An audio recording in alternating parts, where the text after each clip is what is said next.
Hello, এনডেকরের আরও একটি ভিডিওতে আপনাদের স্বাগত। এই গরমে ছোটদের জন্য বাটিকের জামাগুলো কিন্তু ভীষণ আরামদায়ক হয়। এই শার্টটা ছেলের বাবা কিনেছিল আগেরবার গরমের সময়। বাটিকের এই প্রিন্টটা আমার বেশ পছন্দের, সাথে এই শার্টের যে কাপড়টা সেটা ভীষণই নরম। তাই এইটা দিয়েই ভেবেছিলাম ছেলের জন্য একটা ফতুয়া বানিয়ে দেবো। এই কাজটা করার সময় একটু ভয় ছিলাম যে শার্টের মালিক আবার কিছু বলে কিনা। পুরনো শার্ট থেকে ফতুয়া বানানোর ক্ষেত্রে দুটো দিকে খুবই সুবিধা। এক তো পুরনো শার্ট বলে কাপড়টাও খুব নরম হয়, আর দ্বিতীয়ত বানানোর ক্ষেত্রে একটা সুবিধে হলো যেহেতু বোতাম সেটিংটা করাই থাকে, তাই এই ঝামেলার কাজটা আর করতে হয় না। জামাটা আমার কাটিং আমি খুব একটা ভালো জানি না বলে জামার মাপ দিয়েই আমি সবসময় জামা বানাই। তাই প্রথমে যে জামাটার মাপে আমি বানাবো সেই জামাটাকে এর উপরে ভালো করে পেতে নেব। খুব ভালো হয় যদি আয়রন করে নেওয়া হয়। আর আমার ছেলের এই জামাটা আগের বছরের, তাই এবারের জামাটা একটু বড় করে বানাবো বলে আমি সোজা দিকে নিয়েছি, যাতে গায়ের মাপটা ঠিক করে বুঝতে পারি।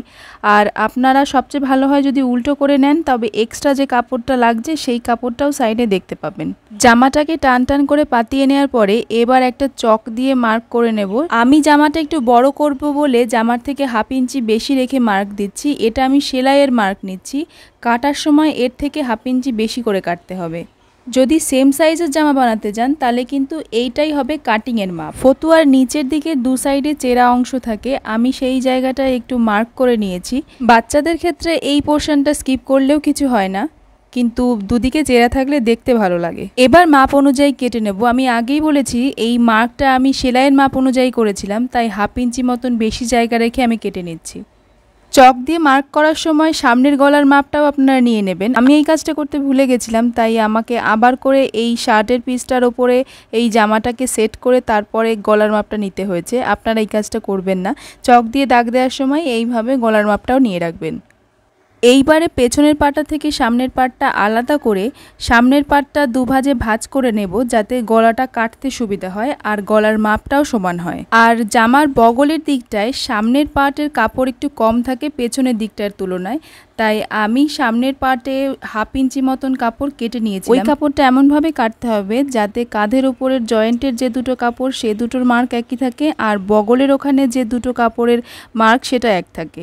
শুধু মাঝের দিক থেকে সমান করে 1/2 ইঞ্চি মতন কেটে নিতে হবে। এবারে জামাটাকে উল্টে নিয়ে কাঁধের এই পুটের জায়গা দুটো সেলাই করে নেব। এবারে এই হাতা গলা এই জায়গাগুলোতে কালো রঙের একটা কাপড় দিয়ে বর্ডার দিয়ে নেব।